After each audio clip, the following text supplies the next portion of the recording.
Walk into any room where real decisions are being made and pay attention to the person who speaks the least, not the one sitting in the corner nursing a drink, not the one who looks disengaged, the one who seems to have no particular need to be heard, who lets the conversation move around them like water around a stone, and toward whom, at some point, almost every other person in the room will orient. They ask one question, they make one observation, and somehow that single contribution lands with more weight than everything that came before it. This video is about what that person understands that most people will never be told. The common explanation is confidence. The popular version is that this person simply doesn't need validation, and that need is what drives most people to overtalk. That explanation is true, but incomplete. What's actually happening in the brain of the person who speaks rarely and lands hard is a set of cognitive processes that most high-frequency talkers are burning through at the cost of their own status. Start with the default mode network. This is the brain system that activates when you are not focused on an immediate external task, when you are thinking, reflecting, processing patterns, synthesizing information. Research in cognitive neuroscience shows that when people are in active social performance mode, speaking, justifying, defending, the default mode network largely goes quiet. The brain is busy managing output. But when you are listening, observing, not performing, the default mode network runs at full power. You are pattern matching, predicting, synthesizing what you are hearing against what you already know. The person in the room who is talking the least is almost always the person whose default mode network is running hardest. They are building a model of the room in real time, while everyone else is too busy performing to notice what is actually happening. The practical output of this is something that looks from the outside like wisdom.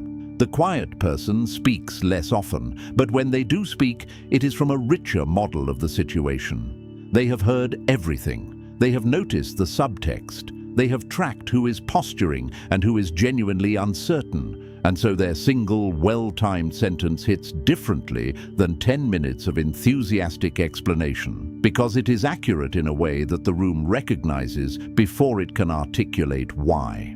This brings in the second mechanism, cognitive load and the cost of words. Every time you speak, you are spending social capital on two things simultaneously. First, the content. Is what you are saying true, useful, interesting? Second, the meta-message.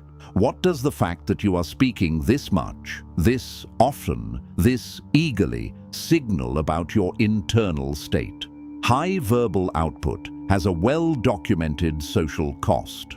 Research on group dynamics consistently shows that members who speak most frequently are not, on average, rated as most competent.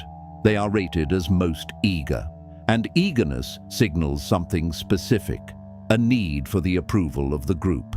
That need is the single clearest marker of a subordinate social position.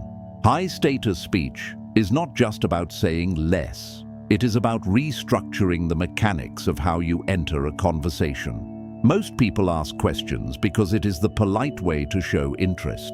But a question is, at its structural base, a request. You are asking someone for their time, their attention, their information. You are signaling that they possess something you need. A different entry point, a calm, specific observation about the person or situation, inverts that structure. You are no longer requesting. You are offering a read. The other person is now in the position of responding to your frame rather than the reverse. This shift is not about arrogance. It is about conversational architecture. Consider the difference between asking someone, "What do you do?" versus saying, "You seem like someone who figures things out," rather than waiting to be told what to do. The first is a data request with you in the subordinate role. The second is an offer of a perception, with you as the observer.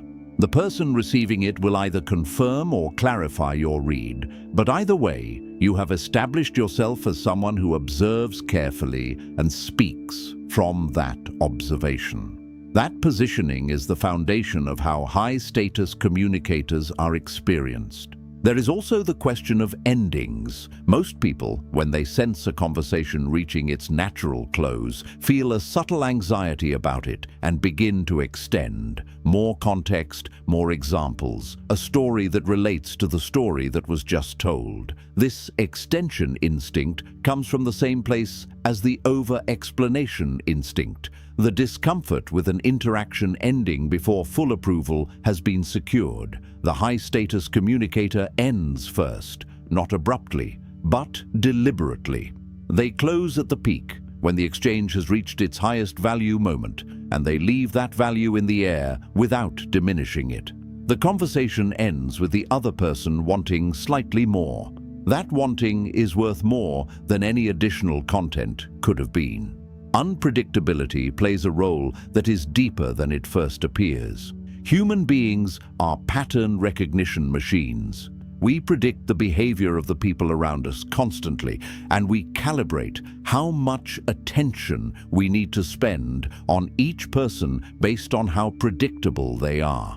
When you are highly consistent, always warm, always available, always ready to explain yourself, the brain of the person you are interacting with builds a complete model of you and files it under a low-priority classification.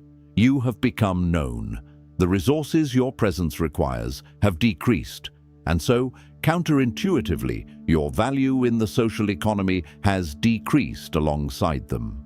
Strategic inconsistency is not about being difficult or unstable. It is about being more honest about the full range of your responses. Not every comment deserves warmth. Not every invitation deserves an immediate yes. Not every question deserves an answer. When you allow yourself to express the full range of your actual assessments, including the cool ones, the skeptical ones, the ones that require someone to earn more of your attention, you become someone whose reactions are worth paying attention to. The approval of an unpredictable evaluator carries more weight than the approval of someone who approves of everything.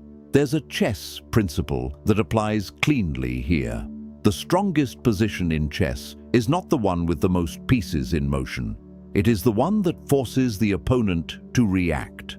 Every move you make reactively, every explanation, every defense, every social accommodation you offer before it is needed, is a move made on someone else's terms.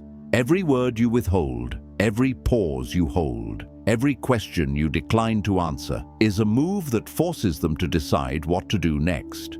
The player who is being reacted to is winning. The player who is reacting is losing, and most of the time they don't realize the game is being played at all. The person in the room who speaks the least has understood something that takes most people years to learn, and some people never figure out. The conversation you don't have is often more powerful than the one you do. What you don't reveal cannot be used against you. What you don't explain cannot be argued with. What you don't justify cannot be questioned. The silence is not an absence. It is the board on which everyone else is playing, and you are the one who set it up.